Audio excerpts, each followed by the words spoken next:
Hello, hello, hello. If you are navigating midlife, doing the heavy, quiet work of holding space for an adult child in their 20s while you're trying to keep your own head above the rising tide of menopause, you know that lazy as a description isn't fitting for any of us. Not fitting for the folks that I'm going to talk about. It's not fitting for us. It's not always the right word. So you might ask, who? Sometimes this thing that we might feel is lazy is just a lack of vision for the monuments, for what we know that they are meant to build. So let's talk about it. How you can change the way that your adult children and or adult grandchildren might be seeing the mess of having a job. So for those of you who are here for the first time, I'm Minty Rae. Um, this is a space for the unfiltered, the messy, and the magic of midlife.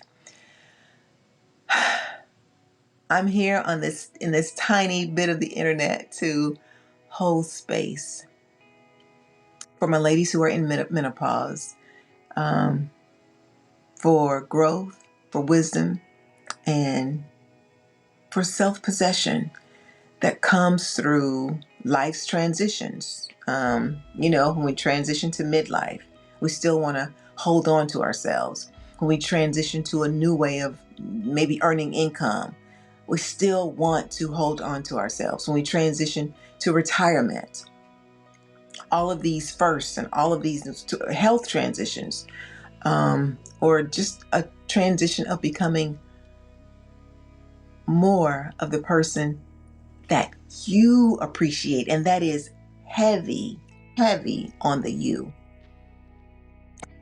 If any of this feels right to you, I'm glad you're here. This is a space that I call the inner room. Came up with that name a few videos back, and it's feeling right. Um, this is a soulful place.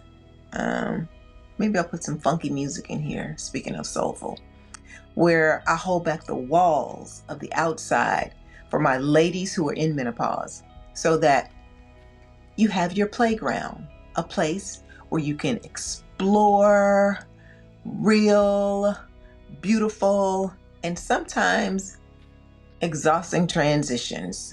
Um, we name things here. And by naming things, I see naming things as the first step to acknowledging that you want to change the life that you have. If that's it, if you're tired of the life that you have. So this is a place where we can explore the real, the beautiful, and sometimes exhausting transitions of midlife. We name things here, and I invite you to name your thing too, to begin to pause their noise, to hear yourself. So if you're looking for a place to just be and to grow, if your life is no longer serving you, then welcome. You're definitely in the right place. Speaking of naming the thing, girl, on the one side is you navigating menopause and the internal drama of it all, the thinning of your patience, the intensity of your resolve for solving things. Then on the other side, you have this psychological support that we are offering to our children who are no longer tiny kids. You're often the scaffolding for them, for folks who have strong bones, but who are still, but who still have, who are still developing. Who I'll say develop, who have developing spirits, and are still developing emotionally. I've recently learned that all of us are continuing to really do some significant developing, even as we, not even as, because I don't want to sound like this part of life is some byproduct, but this is a significant part of our lives. And it's an important part of our lives. And I respect that here. So you might not only be the scaffolding for them, you might be their, like I said, you might be their invisible support. You might even be carrying their load because you want them to flourish, because you want to leave a legacy. But when you see them letting their early years slip through their fingers, or what looks like to you as if it's slipping through their fingers, it kind of feels like a betrayal of the resources that you burned your own youth to provide. To you, they might see a job as a burden. They see a paycheck as a handout. But you want them to see work not as a heavy burden, but as the gutted and dusty or the wiring and pipes phase. So it's not pretty. It's not pretty, those early years, but they're absolutely necessary. You see them at times wanting the finished kitchen. Imagine that. They want the granite countertops. They want the perfect lighting. They want the open concept freedom, but resent the demolition. They resent the dust. They hate seeing exposed wires. And they hate the weeks of living with a subfloor. They see an entry-level job and they think, I, I, I can't do anything with this. They see the wires and the pipes and think, this is a broken house. But you've lived through enough home projects to know that the drywall dust is a sign that something's on its way.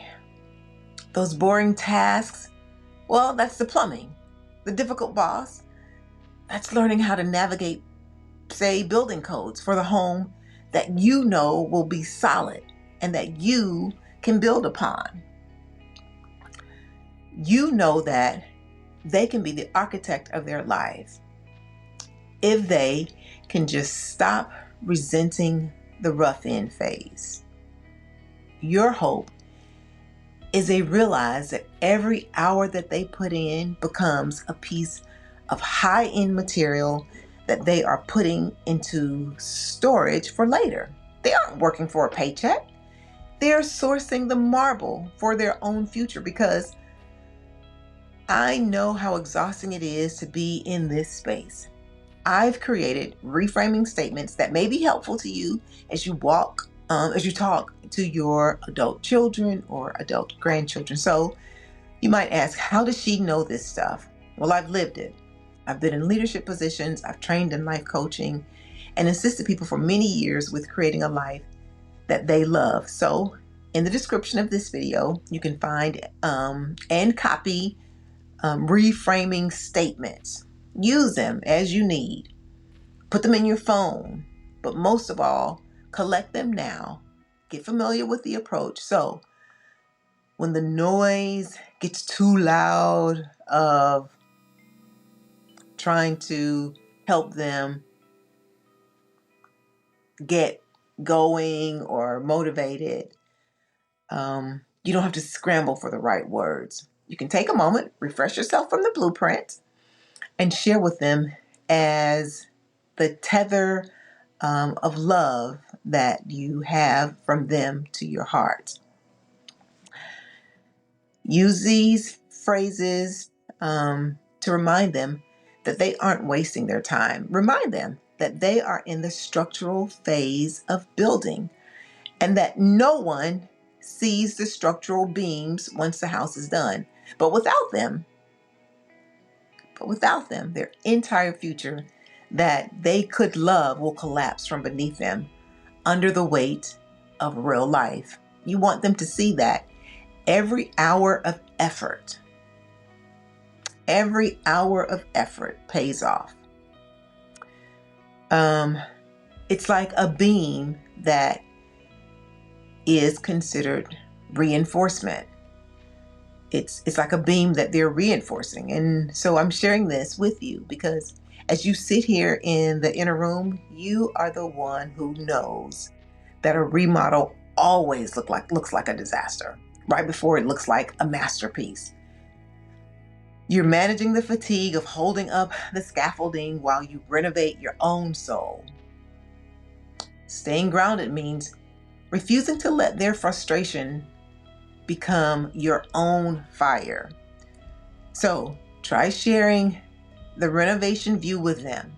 Remind them that you can't have the grand reveal without the grit of the gut and dust or the wire and pipes phase. You can give them the blueprints, as we do, but they are doing the right work when they do the demo. Thank you for joining me here today. Rest now or keep sourcing your materials. One tile, one beam, one accomplishment at a time. I'll see you next time here in the inner room. Lord, I was about to say in the upper room.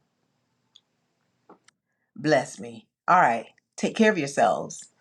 And I'll see you soon.